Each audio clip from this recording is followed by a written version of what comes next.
Now, following a one-week simulation exercise, the National Disaster Management Organization, NADMO, and the Volta River Authority say they are now better equipped to handle any potential disaster resulting from the unlikely spillage of the Akosombo Dam.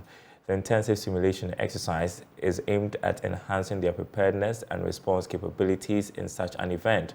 With the exercise concluded, both organizations are confident in their improved readiness to effectively manage and mitigate the consequences of a dam spillage, ensuring the safety and well-being of surrounding communities. My colleague Michael Ashali has more in this report.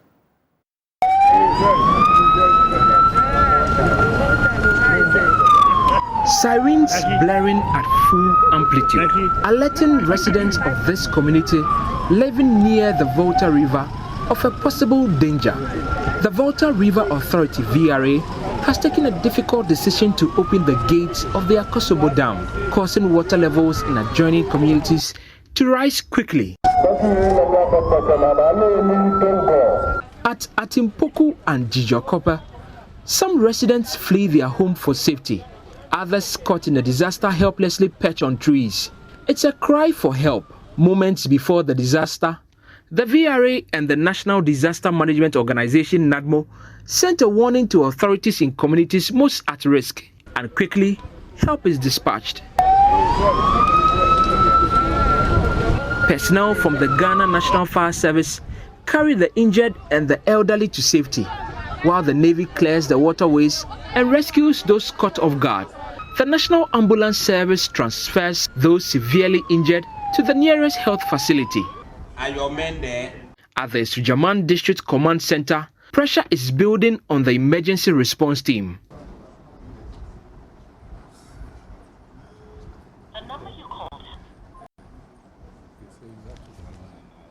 On the ground, Division Officer 1 Joseph Kofi Forson briefs the various teams on the progress of the evacuation. So we are still sounding the alarm for people who are hiding to know that help has come. So they should all come out so that we can rescue them. That is what we are doing. We have also deployed the Navy boats. It is patrolling on the river to make sure that those who are swimming, I don't know where they are going, they will bring them back to the shore so that we evacuate them. And then again, the NADMO people are also assisting with the evacuation. So a lot of our officers are down there doing search and rescue at this moment. The Akosombo Dam contains millions of gallons of water. In an unlikely event that the dam exceeds its holding capacity, or worst case scenario, the force of the water cracks open the dam, it is expected that the communities downstream will flood and displace more than 300,000 individuals. Lives and properties may be lost. But this isn't a real emergency. It's a simulation exercise known as Dawohoso, designed to test the readiness of state agencies in the event of a dam spillage. The exercise, which is part of the Volta River Authority's emergency preparedness plan, is taking place in communities most at risk in the unlikely event of a spill. The exercise was conducted simultaneously in the Esujaman, Adan, and Nofton assemblies.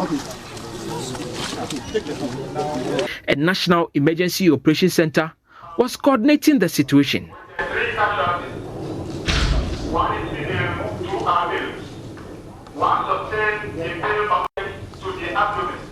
Deputy Director General of NADMO, Saji Amedonu, is satisfied with the exercise. I think the men have done quite well in getting the activities coordinated. There will be some shortfalls here and there. We'll be doing what we call hot watch, which you can say is a debriefing. Then we'll also do an after-action review. The report of the after-action review will form basis for doing a review of maybe the emergency preparedness plan. Deputy Chief Executive in charge of engineering and operations at VRA, Engineer Edward Eko Obin Kenzo, shares a different view. Scale of 1 to 10, I would say maybe 6. I won't say 7. I'll say 6. Engineer Obin Kenzo, however, suggests that the simulation should be conducted regularly. It's every 10 years. That's what we are supposed to do. But I would say that from all the meetings that were conducted, And because some of the people in the various agencies also change over the period, the 10 years is a very long time. So those who have experienced before, the next 10 years, they may not be there. So those who come in will be new people.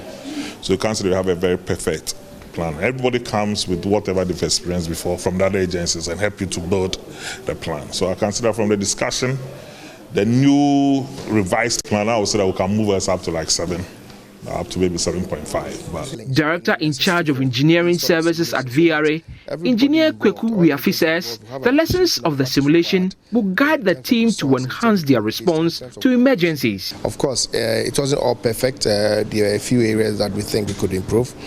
But at the end of the exercise, that's the whole purpose of testing. I mean, you test to identify gaps, to identify weaknesses. We are going to look at those gaps and weaknesses and then come up with protocols that will address all those gaps and weaknesses. The idea is to prepare for the real one. We don't know when it's going to happen and we wish it never happens, but we still feel that readiness, being ready, is critical. Certainly, we are hoping that as a country, we will be prepared not just when the dam decides to break, but in other disasters that may happen across the country. For Joy News, Michael Ashali.